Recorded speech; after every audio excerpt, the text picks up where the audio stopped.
This is the Apple Vision Pro headset. It starts at $3,500. It's going to very possibly replace the smartphone one day. So, how does it work? What's good about it? What's bad about it? And then, most importantly, why on earth is Apple doing this? So, it's a pair of goggles that you wear over your eyes. I wouldn't exactly say they make you look cool. Like these auto-tinting sunglasses I'm testing for another video kinda do. Wow. But I think the key thing that Apple's trying to go for here is to make it look seamless. They've designed it in a way that even though there is more tech going on in this headset than literally any other consumer tech product on the market right now, that it doesn't feel like a burden. So, how does it work? Well, the main thing that you're going to be seeing is the screens. There's two of them. There's one for each of your eyes, which, you know how in the real world, each of your eyes sees things from a slightly different angle, and that's what gives things a sense of depth. This allows them to recreate that same effect, but in the digital world. So it will feel like you can reach out and touch the things you're seeing, which is not completely new, but it does seem like one of the most convincing applications of that, in large part because of how good the screens are. To give you an idea, the iPhone screen is already pretty sharp, right? Like you would struggle, even if you stare right up close, to discern individual pixels on this. Well, the screens on these glasses have, can't even make this stuff up, 64 times the pixel density of the iPhone. That's almost impossible to even visualize. But they're doing that because even when your eyes are right up next to these screens, they don't want you to ever see an individual pixel. So yes, this thing is really, really expensive, but we need to make something very clear, that this is not just a pair of movie glasses, the kind you've been able to buy already for the last 15 years that you stick on your face and you watch TV on. This is Apple fleshing out what's very likely to become the replacement to the smartphone one day. A way to watch things, yes, but also a way to communicate, to express yourself, and one day be able to use all the apps that you've gotten used to, but in a whole new dimension. It's the equivalent of not just having like a 6.5-inch screen like I have on my iPhone right now, but a screen that at all time can fill your entire vision. And if your entire vision is just display, then you have basically unlimited room for your apps. And so, as you can probably imagine, to achieve that, the hardware also has to be a lot more than just screens on the inside. So, you'll notice if you look at the bottom, this thing is covered in sensors. You've got 3D cameras, you've got LiDAR scanners for depth detection, and more. So the 3D cameras can continue to feed you a 3D view of the room you're in, just like your eyes would normally do. And then because you've got these depth sensors, you can place your apps within these rooms. And what I thought was just such a cool touch is that they actually have a presence. You'll see them casting a shadow on your desk, or if you're watching a movie, you will see the glow from the screen spill over into your surroundings. Don't get me wrong, there are some very legitimate concerns about tech like this, and I'm getting there. But at the same time, this has been the wet dream of every developer for the last 30 years. And so some part of me is kind of shocked that in one fell swoop, it's not just here, but this well thought out already. And then the other thing that you can tell Apple is trying to push here is that this is not you losing yourself in your own little world and your own content. This is a social experience. And for that, the inside of the headset is lined with a second set of cameras, which kind of feels like the next iteration of how phones right now have a rear set of cameras and a front set of cameras. And this has a few implications. It can A, record your eyes, and then use its general understanding of what your face looks like to turn those eye expressions you make into a full-on photorealistic digital avatar for when you're having FaceTime calls. So it will look like your entire face,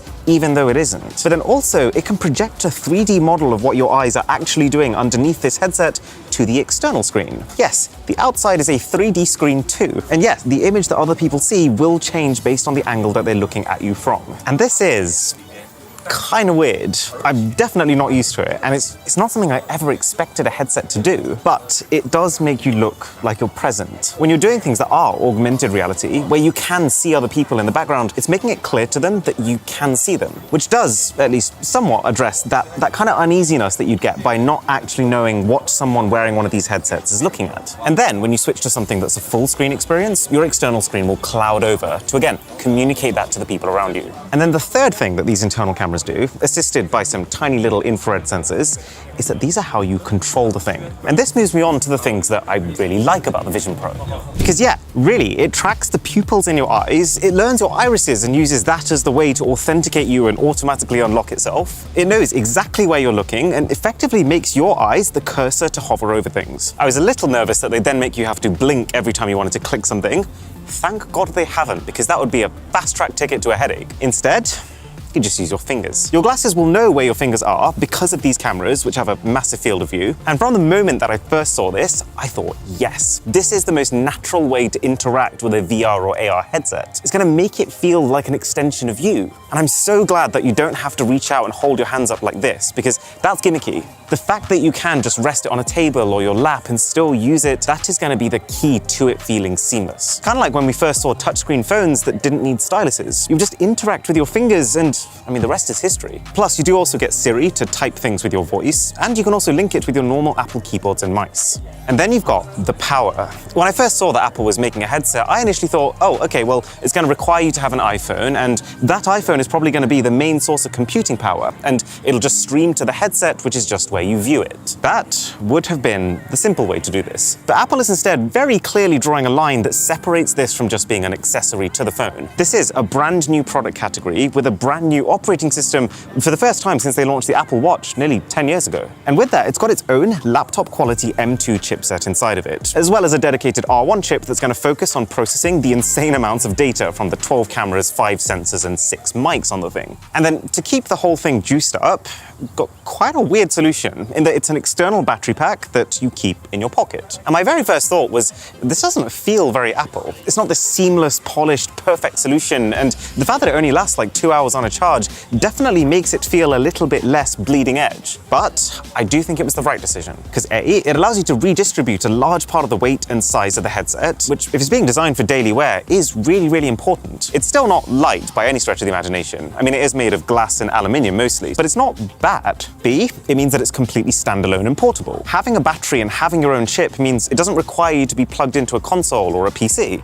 C allows you to quickly swap out batteries instead of needing to actually take the headset off and recharge it. Although, to be fair, based on the cost of the headset itself, I don't think many people are going to have spare budget to buy extra batteries. But D, what I think is the most important part of this is that it's allowed them to get the product out sooner. If Apple had waited for the day where they could get this much power in this kind of form factor with an integrated battery, this tech might well have been sitting on a shelf for another 10 years. But the fact that they are putting it out now means not necessarily that now is the time to buy one, but that in 10 years' time, this tech is going to be in a much better place than if they waited for the first iteration to be perfect. It's also going to be a really comfortable way to consume content. So I took an 11-hour flight to get here. I pre-downloaded some podcasts on my phone, but the whole time while doing that, I was just thinking, this doesn't feel like the ideal way to consume that content. Whereas the Vision Pro would have an even more immersive screen that, even though it's smaller, will feel a lot bigger, have speakers that fire directly into my ears, it'll rest naturally over my eyes so that I don't need to hold it or prop it up to get just the right angle. In a way, this one product has the best parts of every one of Apple's other products baked into it. The connectivity of the iPhone. I mean, the current Vision Pro does not have a SIM slot in, but there's no reason why the next generation couldn't. The display quality of the $5,000 Pro Display XDR, the computing power of the MacBook,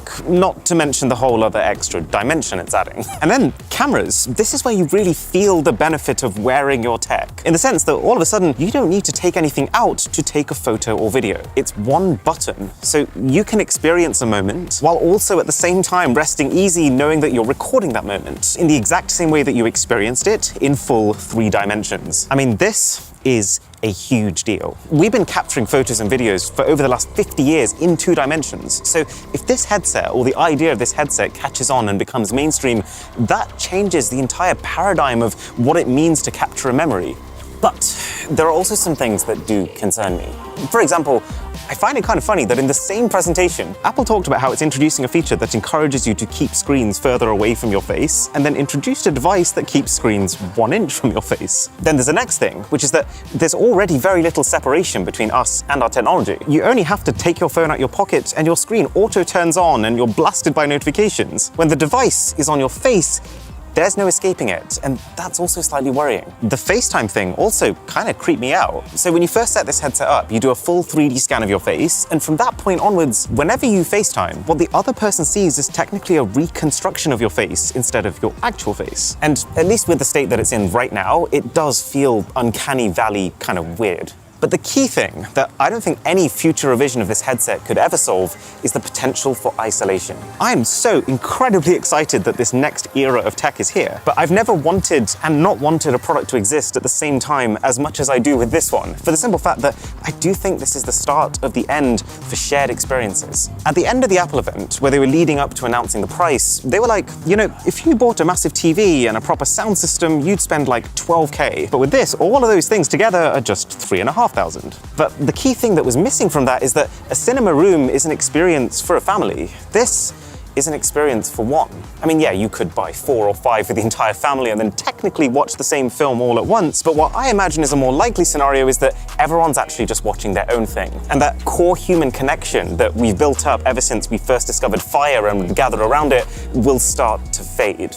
And that brings me onto the why. Why is Apple doing this? Because, I mean, let's face it, this does not feel well-timed. The AR and VR headset market shrunk by like 50% last year. No one wants the metaverse. People don't like the idea of wearing a thing over their head the whole time. And at $3,500, this is not going to sell in the quantities that the iPhone did. Well, I think this is an optimistic gamble. I think this is Apple having seen the potential of VR and AR, having seen that it could potentially allow people to do way more than their current phones can, and they're trying to win the market early. And to be honest, I think they've got a pretty good chance. Apple has kind of a reputation at this point for moving into product categories, not necessarily being the first to enter them, but dominating them. The iPod became the best-selling MP3 player, the iPhone the best-selling smartphone, the iPad the best-selling tablet, and the Apple Watch the best-selling smartwatch. And see, Apple has been secretly preparing for this headset for years now. They introduced LiDAR scanners into the iPhone 12 Pro for depth perception in the cameras, which, as well as benefiting the iPhone, has silently been training developers on how to best take advantage of LiDAR so that this headset doesn't feel like a sudden new developmental challenge to them. How they've been focusing really hard on Siri's voice-to-text engine, knowing that one day it may well be the primary way to type things. How a couple of years ago they announced spatial audio for AirPods, which tracks the movement of your head and adds the dimension of direction to your sound. Not that useful for an iPhone, but for a headset that's designed around head movements, I mean, it's pretty clear that's what it's really made for. No other company has had an opportunity like this to slowly, gradually build up all the separate ingredients of what makes a headset like this. And that's what's allowed this to launch as a far more complete product than anyone else has in their first gen. And I honestly don't know what other company is going to be able to compete with it.